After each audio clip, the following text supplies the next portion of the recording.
I think we're all ready for the week. Oh, Head oh to my the beach goodness. this week. How about you, Steve? What you up to today? You look very dressed up for a Oh, Monday morning. wow. Thank you for that, David. Actually, we're just wrapping up the Virginia Leadership Retreat out here in Hot Springs, Virginia. So I'm about to head out and go back up to New Jersey. So Did yeah, you make no, a weekend out of it or something? yes, absolutely. It was a gorgeous, gorgeous weekend. A little warm, but we had a great time, made some great connections, and provided some good education. Very cool. So who do we have as a guest today? So today's it's more than just a special guest. It's a special day. Okay. So it's Monday, right? But what we wanted to do is we got a lot of feedback from the industry about people getting into it and how people get into it or how they fall into the industry. So we want to talk to somebody who's actually interested in the industry and actually really going after it. So today we have one of our interns, one of our most accomplished, best interns that we've had. So I'd like to welcome to the show Mr. Frank Cicala. I'm a rising senior at Florida Gulf Coast University and from Toms River, New Jersey.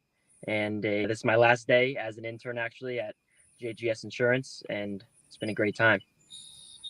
Well, we appreciate you coming here, but let me just ask you a question. So you're in Florida Gulf Coast University, sound fancy and bougie, and now you're in your car on a Monday morning with the two lunatics that we are talking about who knows what. So what happened in between? I went from watching your guys' show, being a fan, to now being on it. So thank you again.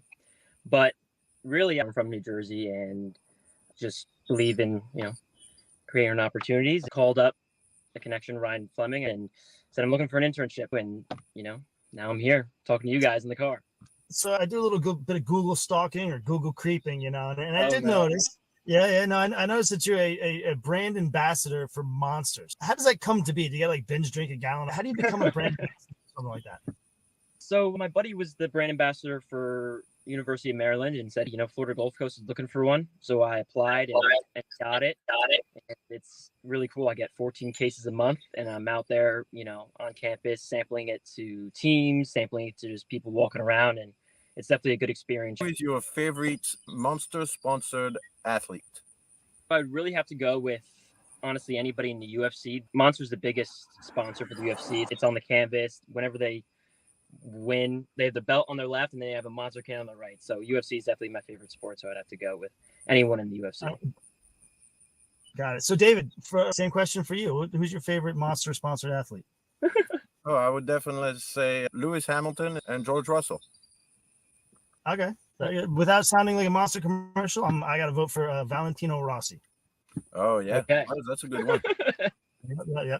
All right. So back to the interview here. So Frank, how do you feel about how college is preparing you for the real business world? So you've been studying and now you've interned at a real business. So what's the difference? Is college doing a good job? I feel like it is. Particularly with just what we do, the stresses that you get with testing, homework, the workload, being out in a new environment, those things I think really prepare you. But I feel as though for business sake, you really learn the most in the job and doing it for real. So I think someone with a marine biology degree is almost just as equipped as someone with a business degree for business because they have stress, they have the workload. Of course, I do learn a lot about business, but I think it's really, like I said, the workload, the stress is what really prepares you. So speaking to that directly, what's the biggest or best notable takeaway from your internship at JGS? My biggest takeaway, it would have to be just learning about the insurance industry.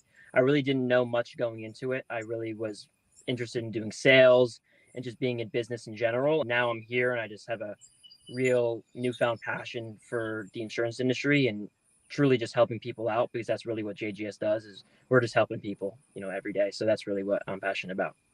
Outstanding. That's pretty cool. But what did you think about, you saw our jobs from behind the scene, what Steve and I do every day. Yeah. It's not all glamorous and networking events and car chat all day long. There's a lot of spreadsheets, paperwork, and a lot of reading of super boring stuff all day. I'm sure you can draw some parallels with all the homework that you get in college. And what's your thoughts on that? Well, I think it's a necessary evil, right? There's no free lunch. And at the end of the day, you're going to have to do that work, and you're going to have to do that little grunt work to then eventually, like you said, be out there networking and doing all the fun stuff, if you want to call it that. Yeah. All right. So I think we touched on a little bit earlier about people that kind of fall into community association world, which is where David and I really specialize.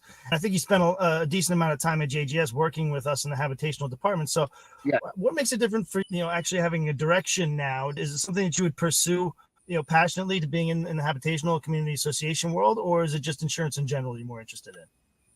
I really do like the community associations world, particularly because JGS, that's our niche for our department, and we just hammer on that niche. I think a lot of our competitors don't want to, badmouth them. However, they're just dabbling in it, and we're going in head first, and that's why we're the best. And of course, I'd like to be on a team that is the best of what they do.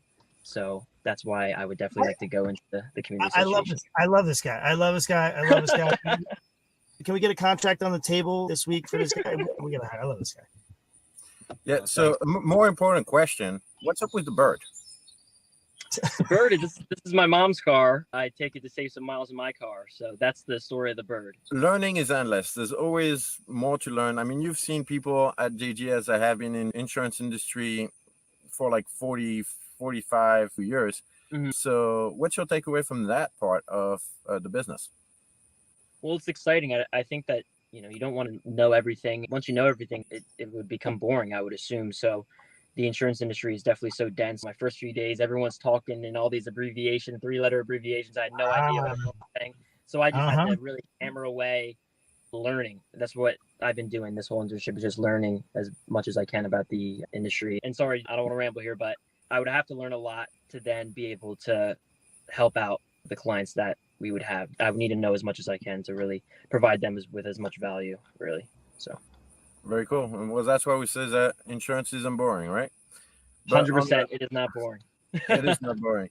No, for side, what would you say to a business owner that might be thinking, I don't want an intern, I don't want to have to babysit somebody throughout the summer? What's the value for a business owner from your perspective? I think there's really two. The first one being just for a business owner, you could just have them be a little grunt and have them just work to the bone. I think the other thing that as a business owner you'd be doing is you're providing someone with the opportunity to really make a difference in whatever industry it is. And I think that it's a kind thing in that way too. But also as a business owner, you can get some stuff out of it because, you could really work them to the bone. Hey, I might still send you some data mining over the winter. Yeah, let me know. Frank, thanks for being such a good sport. Thanks for all of your efforts this summer. All right, so we do have a little fun on the show sometimes. Lately, we've been giving shout outs, but I think I want to do a little throwback here. We used to do something called rapid fire.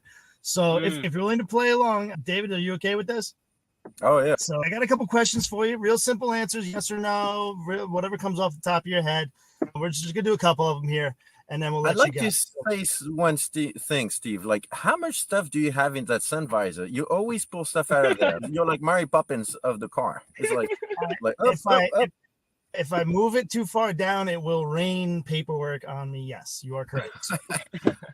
So back to Frank here. So if you were a professional athlete, what sport would it be? I got to go with UFC. What's the most exciting thing about every other sport is when a fight happens. So might as well just get in there and go. Are you training? I've done a little jiu-jitsu, actually, yes. Oh, very nice. Very nice. Very nice. I definitely don't want to be getting into any real fights. Okay, so as a younger person, not to date myself here, but as a younger person, would you say that you are better at fixing cars or fixing computers? Definitely computers. I think as a younger person, I am more of a people person. I like to talk, but I definitely can't fix cars. High school or college or just growing up, what is the worst nickname that you ever had? Your least favorite nickname? Definitely not my least favorite, but it was Frankie Beans. I work in Seaside Heights for the town, and they all call me Frankie Beans. That's not too terrible. It's okay. Okay. All right. So next, who is the most famous person you've ever met? I got to go with a very famous drummer, Bernard Purdy, and my dad's a guitar player, so I met him. He's actually the world's most recorded drummer, so I think I'd have to go with him. So he's a studio drummer, correct? Correct. He, primarily did it, but you play the radio, you're almost guaranteed to hear him on any song, Steely Dan, all those. Okay. All right. So Frank, thanks again for being such a great sport, man. It's No been a lot problem. of fun. We appreciate all your efforts throughout the summer, and we'll see you as soon as your last semester is over. See you soon, Frankie Beans. Thanks again, Dave and Steve. You guys are the best.